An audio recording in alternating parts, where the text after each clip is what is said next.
Hi guys, I'm back again today with a continuation to our Power Ranger journey, the history of Dino Fury. Well, I totally forgot that I still have a last episode to check out. I thought we are done. So I was like, did I finish? Actually, it's good I remember because I was like, did I finish Power Rangers?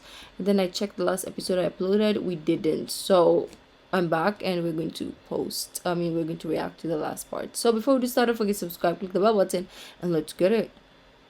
Constructed the power system for it and discovered the Dynamite Morpher and key, Oh thus yeah, becoming Void Knight. And he decided to hide his figured out antennae her for some parents. reason. Go figure. The telepathy goes both ways, so Void King discovers who Amelia is. Somehow this releases him of his hatred, and he's freed from the brainwashing, reverting back to Tarek. However, the happy reunion is interrupted by Solon, who informs them that the cocoon will blow any minute now, but the evacuation is being slowed by gridlock. This leads us into our finale, the Nemesis. Bringing Tarek back to the command henge, they work on the theory that if the revelation about Amelia cured him, it might allow Void Queen to let go of her hatred too, since she's basically running on a hope for revenge over the supposed death of her child. With the remaining Sporix destroyed, the Rafkonians are told to evacuate as well, and our heroes go to the cocoon. Amelia can't get close enough to it to link minds with her, and they can't wait for her to emerge without everything going boom, so they go for the next best plan. Zato in the Dino Knight armor hopefully protecting him as he gets in close enough to teleport the cocoon away. However, Tarek volunteers instead. You and your team are still needed for what will be the biggest battle of your lives. Let me do this for you.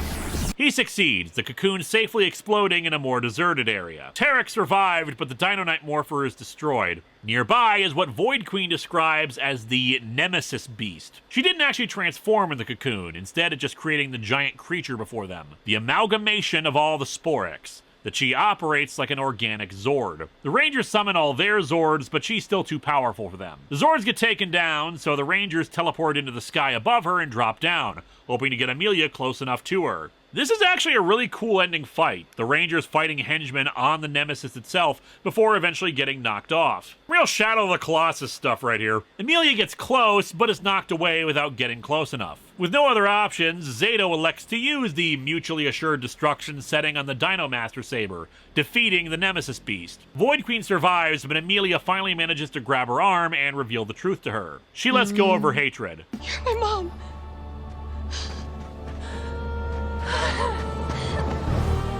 Oh, that's nice.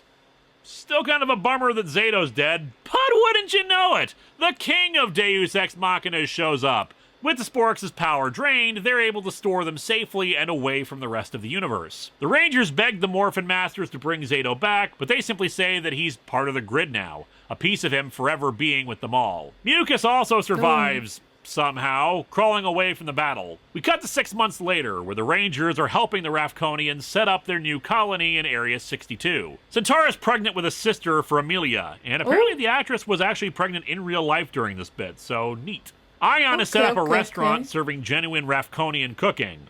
And I guess people know he's a ranger now, or at least he revealed his alien nature as he serves Jane and Jayborg, who say they're going to be opening a new office for Buzz Ballyhoo in Angel Grove. A poster shows that Mucus and Slither took on human forms and are now operating a circus. Solon summons the Rangers back to Dino Henge as something is pushing past their defenses. Amelia thinks it's a ghost. Sorry, but I'm no ghost. I mean, you kind of are, dead man. He explains that the Morphin Masters reconstituted his form to rejoin them, and that he has a mission for them. Lord Zed has escaped.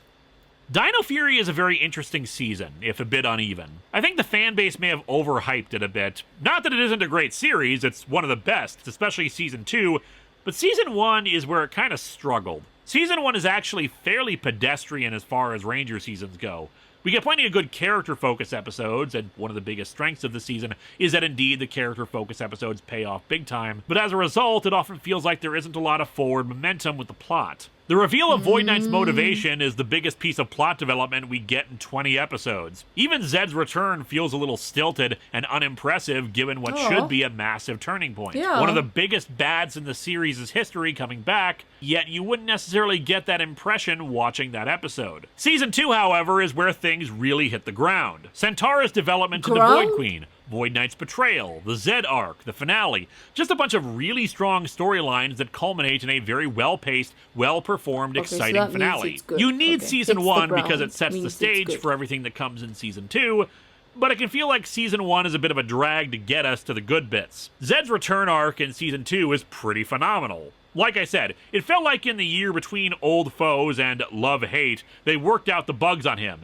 improved his voice, he was more cunning, and his plan was pretty damn good and successful, even blowing up a planet in the process. He was exactly the threat he was supposed to be, managing to outfight or outwit the Rangers, who needed an outside force to help save the day. Hell, he even does some mind control, doing that old corruption of the good guys thing that he did so often in Season 2. The Zed arc wasn't originally part of the series, but something they decided to add in when the season was changed from 22 episodes to 44. The Hasbro brand office suggesting bringing back Zed in particular, probably to promote a toy or two. And for something that was added in later, it definitely ended up working pretty well. The Void family's arc is also pretty spectacular. Void Knight starting out as a simple, I want power for the sake of power, discovering his true motives are more noble, only to twist things on their head by revealing that the woman he loves is actually worse than him and cares more for her revenge than the man she loves. And finally, them only getting defeated when they learn that the reason for their revenge doesn't actually apply. The tragedy of their backstory is also very well hidden and unexpectedly ties into Amelia's. Area 62 and Amelia's lost parents are just elements that simmer in the background, but there aren't massive hints spelled out for the audience that would connect them right away. And when it all comes That's a together, good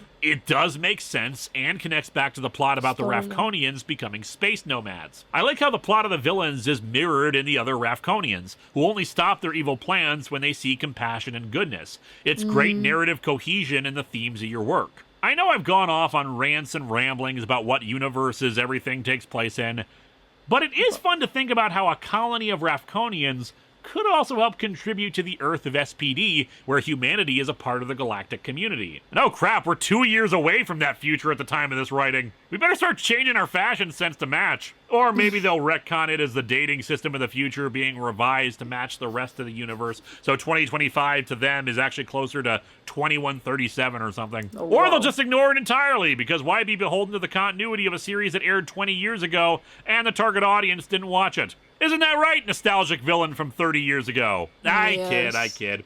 Even if SPD isn't acknowledged by then, it just means I have something to joke about in whatever series we get in 2025. Say, you hear about that 30th anniversary special that's coming soon? A lot of interesting behind-the-scenes photos. Great. Photos. What hurt the show plot-wise were the more grounded comedy subplots revolving around Jane and Jayborg. We have this big plot about Lord Zed going to Rafcon and threatening to blow it up if he amasses the power to create new Sporix beasts. I know! Let's switch back to an office Nerf war at Buzz Belarus. I actually would have been fine with this subplot if it wasn't in the Lord Zed episodes, because, hey, Nerf wars are fun. I've been in a few. Jane and Jayborg, despite being the ones who run and manage this apparently kind of huge office is social this? Let me media have site, it are in frequently real life. reporters and presenters themselves on basic clickbaity videos that would make Hallmark's craptastic YouTube channel sigh in embarrassment. It also sometimes feels like Jane's character is at odds with what they establish about her. The first episode, the supernatural does not exist, stop asking for stories about it. A few episodes later,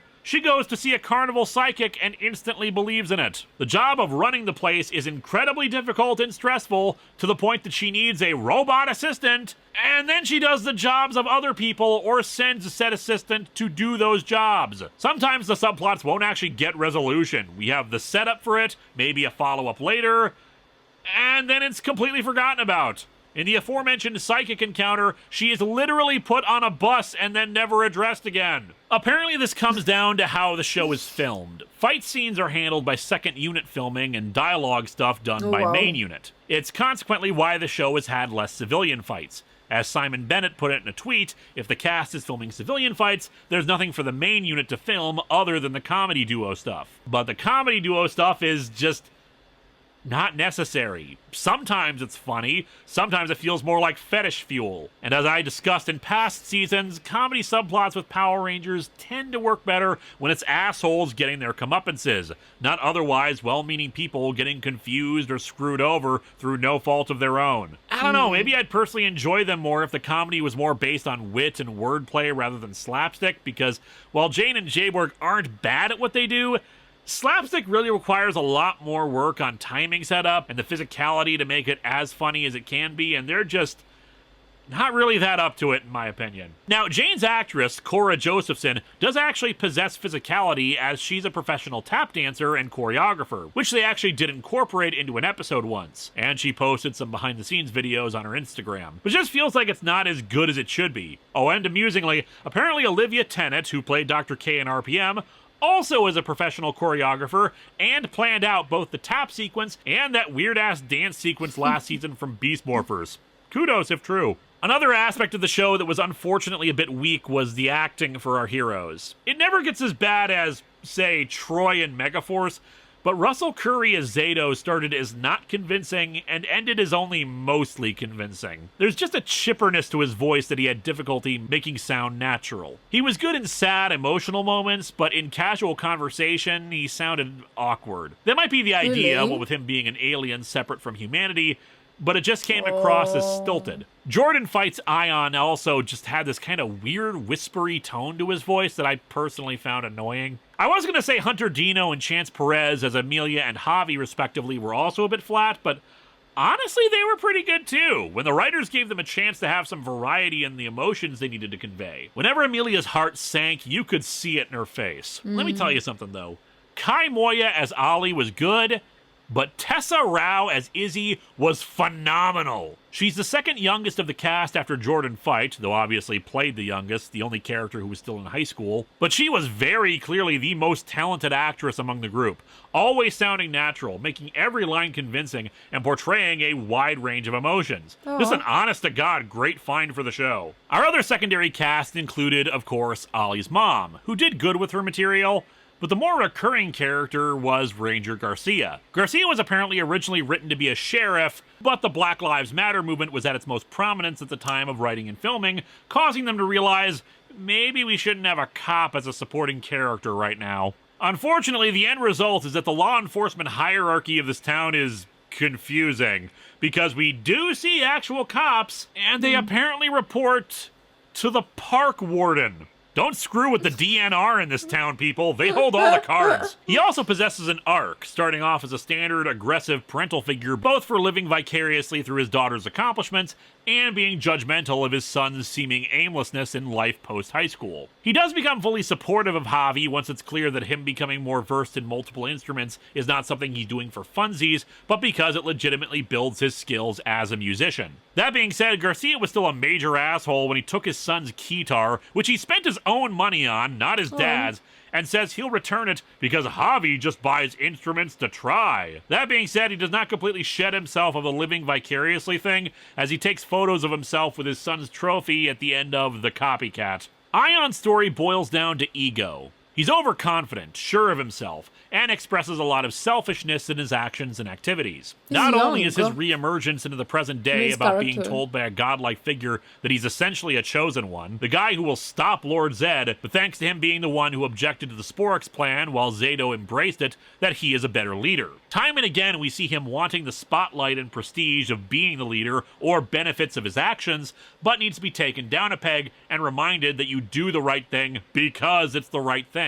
By the time we get to him actually taking on Zed, he needed to learn that just because his actions are critical to stopping the Emperor of Evil doesn't mean he's doing it alone. He's also kind of obsessed with food as a comic relief quirk. Zato, of course, ties in with Ion's story because of their shared history. Unfortunately, Zato's arc is probably the weakest of the show, since his character beats are focused primarily on plot-related circumstances rather than on emotional ones. He's pleasant and tries his best to embrace Earth culture, but his story overall is his quest to find Rafkon and his people again. However, his eagerness to reunite with his people only has one focus, where it's about character development, phoning home, when he takes someone's word that they're from Rafkon, and it turns out to be Slyther in disguise. His over-eagerness to reunite with his own kind almost cost them everything. And hey, when the Rafkonian refugee shows up, he's learned from his mistake and uses his telepathy to confirm their identities first. Still, at least we get recurring moments of angst from him about not knowing where his people and home are. Admittedly, it feels more like something that just bums him out on occasion as opposed to any really strong sad moments,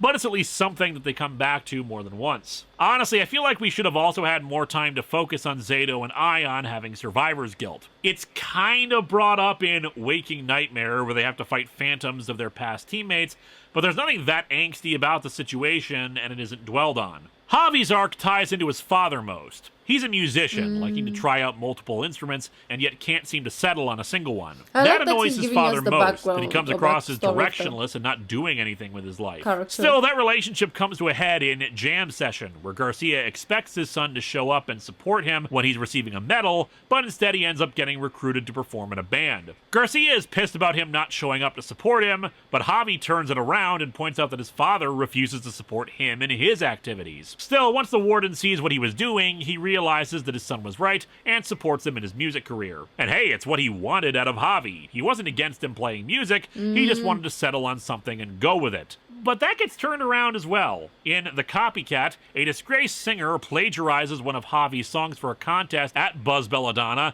and he strikes back by performing a song utilizing multiple instruments, elevating his performance and showing off his skills in them. Amelia's main arc is about her parents, but it's not really something dwelled upon. While she, of course, has beliefs in superstition and the supernatural, it's not until later that we learn that her belief in such things stems from having lost said parents under mysterious circumstances. It's her way of trying to rationalize and seek out answers from what could have been a random freak accident. Admittedly, as we discover later, her parentage is something to do with aliens and the like, but that part is not hinted at all until the end of the series. And while normally I might be annoyed by that, I'm not. Too often in Power Rangers, they make those kinds of twists very obvious, and most kids can put two and two together. But they held off and let it be a genuine surprise and fit with all the established facts they had been setting up. The villain's backstory, Area 62, Pop-Pop's connection with the site and how he didn't want to talk about what happened to her parents. It's all handled very well. Her secondary subplot ties in with Ollie and the growing romance between them throughout the show. What started out as arguments between them about their very different viewpoints grew into genuine affection, and consequently why Ollie's later remarks that dismissed her beliefs or seemed to not care about her views at all were so hurtful to her. But let's get into Ollie. Like Ion, he's overconfident, but this comes from a general arrogance about his own intelligence and belief in rationality and science above all else. He's tech-oriented and indeed smart. When he was younger, he attended a science academy, and we get some very well-crafted storytelling in the episode New Leaf that expands on that. Ollie spent a lot of his time at the science academy working with his teacher. He assumed at the time that he was just so smart that the professor wanted to be best buds with him. Until the professor makes it very clear what was actually happening. His arrogance put off all the other students and nobody else wanted to work with him. You think you have all the answers, so you never listen. No one likes to know it all. Because when you're an asshole, it doesn't matter how right you are, nobody wants to give you the satisfaction. This revelation is a serious turning point for him, both in his attitude and his relationship with Amelia, no longer so quick to dismiss her views, even apologizing to her for the way he treated her, and is even willing to help with the scientific investigation of a ghost sighting in the episode The Hunt. After all, Amelia is not against science, she just believes that there are things out there that science has yet to explain. As a side note, we also had the episode Cut Off, where the Rangers are taking a camping trip and he's bringing along a bunch of gadgets and tech. I was so thankful that the episode did not have a message about like, oh, you need to disconnect from technology and go back to nature. It's annoying and frustrating, especially as someone who hates camping. In fact, all the gadgets and tech he brought along help save the day. Sure, some of the devices are a little silly, but they do work. Though in the case of the auto-rocking hammock, that's Zato's fault for setting it too high. Izzy's primary arc is a romantic one, but she has a ton of episodes focusing in on her as a character. A somewhat strained relationship with her mother because Izzy is tomboyish and doesn't enjoy girly things, while her mother is a fashion designer who insisted on having her model for her when she was younger. Her relationship with her father and cousin relating to her athleticism. Warden Garcia pushing her to be the best, and consequently her pushing herself to the point of being frustrated with her cousin when she thinks she's blowing off her training. And that while she is great at the athletic parts of school, she doesn't do so well in other stuff, like learning about electronics for one of her high school classes. We also get a great message episode for the younger audience about predatory businesses. In this case, a gym that Izzy wants to get into, run by a famous athlete, who it turns out is running a scam, doing very little work, nickel and diming the attendees for stuff like expensive uniforms and equipment, and lying to them about their own skills and progress for her own benefit. It's good, modern messages to get kids prepared for beyond pollution bad. It's kind of ironic that Izzy, the only character who's still in high school throughout the season, gets some of the most mature storyline stuff when it comes to her romance with Fern. They start out as athletic rivals. Love this shot of them glaring at each other on the track field. Very Luigi and Mario Kart vibes. But soon start dating. In the run-up to the end of the season, we have the episode Things Unspoken, where we learn that Fern has to move away to college for an athletics program Izzy wanted to get into. It's revealed that Izzy already got in, but she decided to turn it down for the sake of her ranger duties. After Fern says the big "I love you" to Izzy, she then learns that Izzy turned down the program, which would have kept them together. In the end, Izzy tells her the truth about being a ranger, and of course, they plan to do a long-distance relationship.